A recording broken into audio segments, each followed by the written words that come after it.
When should a child learn about money? What is the secret to being rich? Can we all become rich? In this video, pag-uusapan natin ang 3 basic laws of money na natutunan ko in this book, The Retelling of the Richest Man in Babylon, where the famous personal finance mantra came from, and that is, pay yourself first. Hello everyone, this is Jocelyn Oftana of Home Manager. Dati akong OFW na ngayon na isa ng online financial educator. And welcome back to my channel na kung saan magsishare ako sa inyo ng mga practical tips on how to save, grow, and protect your hard-earned money. And also, I'd like to help you on how you can start an online business while working abroad that would help replace your job as an OFW and finally be able to go home for good. I purchased this book when I was still in Jordan. Super excited ako na mabasa ang laman ng book pero ang totoo, binili ko siya para sa anak ko. Let me read to you the first paragraph of the introduction. Our prosperity as a nation depends upon the personal financial prosperity of each of us as individuals. Our country can only be truly rich if we are rich. The Retelling of the Richest Man in Babylon is a storybook for kids from 1 to 92. It's for everyone who wants to be rich. Parents can read to their young children to give them a head start on the loss of money. Older kids, students, young workers, old workers, and all who read this book will learn and relearn that the secret to being rich is not a secret at all, for it has been out there thousands of years ago. It's actually my son's first financial book. Pero yung Filipino version ang binabasa ko sa kanya. Ng mga first few months ko dito, almost every night ko siya binabasahan. And it becomes his favorite bedtime story. Hanggang sa na-familiarize na siya sa story at ito ang pinaka-favorite part niya. Kaya ako nagpasyang angkinin ang nakatakda sa aking biyaya ng buhay.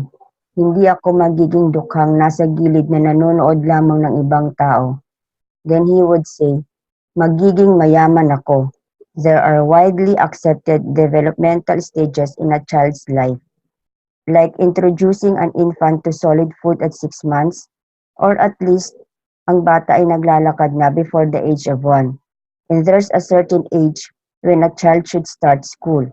But when it comes to money matters, when should a child learn about money? Here's what FQ mom Rose Press Fausto had to say. I treat financial literacy as a journey, and I think it's best to start this journey really early on because it's a way of life. So I encourage all parents to start the financial literacy journey of their children as soon as he is born. Open a savings account for him. That's where you deposit the cash gifts that he will receive from friends and relatives on his baptism, birthday, Christmas, and other occasions. Anyway, these are his money and it's best not to commingle his funds with yours from the very start. Since he is still a minor, open an account in Trust for. If you think you missed out on this as soon as your child is born timing, don't worry because the next best time is now. So start now. As Proverbs 22 verse 6 says, train up a child in the way he should go. Even when he is old, he will not depart from it. Kung isa kang OFW, paano mo madidisiplina at magagabayan ang iyong anak kung malayo ka? Parenting is something you cannot delegate. Kung sa financial ay may sinusunod na foundation, upang maging matibay ang structure, ganun din sa pag-build ng relationship natin sa ating mga anak. Kids spell love as T-I-M-E or time. Don't shower your loved ones with money and gifts to compensate for your distance because you'll not be able to come home for good. You'll end up working all your life in another country for money and still end up retiring poor. It will send a wrong message to your children and learn from your example. They will also go to another country for better opportunities and leave their family behind. Let us not teach our children the wrong things on how to live life. For me, the best gift is to prepare yourself to be able to come home for good as soon as possible. Naniniwala ako na dinisign ng Diyos ang pamilya na magkakasama. So let's get to the main topic. Here are the 3 basic laws of money na natutunan ko in this book. The first law of money is pay yourself first. Second is get only into a business you understand. Seek advice only from competent people. And third, make your gold work for you. Make an army of golden slaves before you buy luxury. The first law of money, pay yourself first. I found the road to wealth when I decided that a part of all I earned was mine to keep. And so will you. Si Algamish ang financial mentor ni Arcad na siyang main character sa story. He's the richest man in Babylon. Pero ang character ni Algamish ang mas na-stick sa anak ko. Kaya ang tawag niya sa book ay Algamish na din. Anyway, among the three laws, ito ang naintindihan ng anak ko. In Filipino version, sarili muna ang bayaran. Ang nakakatuwa, he was able to put it into practice. Ang sabi ko sa kanya, di ba sabi ni Algamish, sarili muna ang bayaran? Sabi ko, 2 pesos lang dapat ang itira niya from his 20 pesos na baon. Pero sa tuwing sinusundo ko siya, he would handed me his 5 peso coin na natira sa baon niya, sabay sabing, sarili muna ang bayaran, di ba? It was just an experiment kasi normally hindi pera ang pinapabaon ko sa anak ko. Pay yourself first. It should not be less than 1/10 no matter how little you earn. It can be as much as you can afford. Para makaipon ng isang OFW, you should practice the first law of money which is paying yourself first before sending your remittance to your loved ones back home.